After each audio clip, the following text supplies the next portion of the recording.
Have you asked yourself this question, that if you're treating yourself with enough respect, that whether you are selling yourself too cheap, that you're taking too many insults just to be a nice guy, whether you're doing stuff for others which you don't want to do, but you don't have enough respect to yourself, to your time to say no.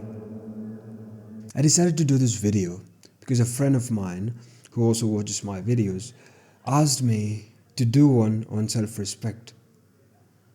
And when I thought about it, it made sense that there is a lot of things to talk about. And it's quite important because I'm seeing a lot of people being the nice guys and being literally stepped on. And they're doing nothing about it. I'm seeing people taking insults. Sometimes it's a joke, but let's say someone was being racist to you, they laugh afterwards and you have no choice but to be awkwardly smiling because you don't hold yourself up with enough value to speak up against that and tell them not to do that again. Like I said, how you treat yourself will determine how others treat you. But how can they tell that you respect yourself?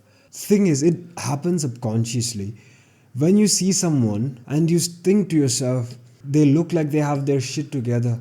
When you see someone with self-respect, you notice their mannerisms, their behaviors, the way they deal with things, the way they talk to people, the way they present themselves to others.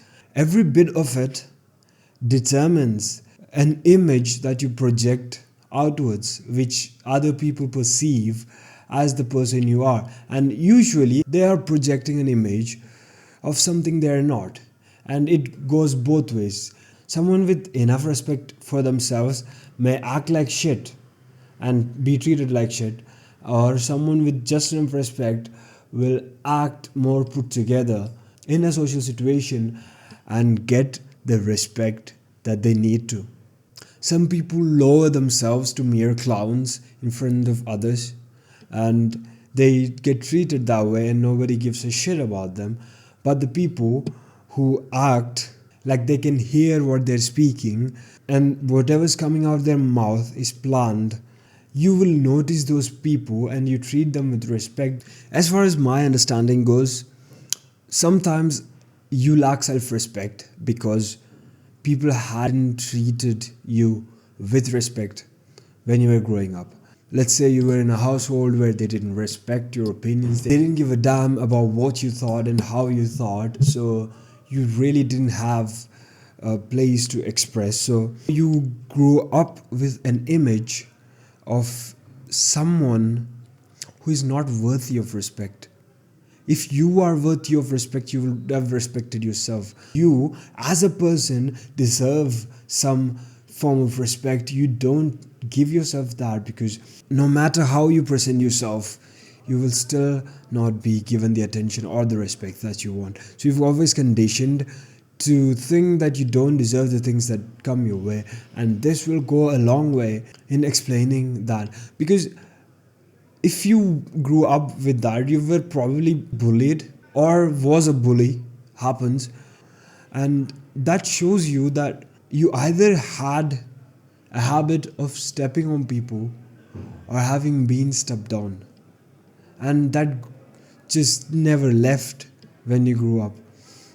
It's gonna take a lot of analyzing, it's gonna take a lot of looking within to understand the source of this thought pattern. And this thought pattern has led to the way your mind thinks and the thoughts that it generates. It may have been something that happened in your childhood or some habit that formed over a long time. And that's going to take a lot of meditation and looking within to understand, to identify, and you'll have to treat the source of that problem to be able to overcome that. That's about it for this video. You can click here somewhere for another video that would question your thought patterns, and I'll see you in the next one.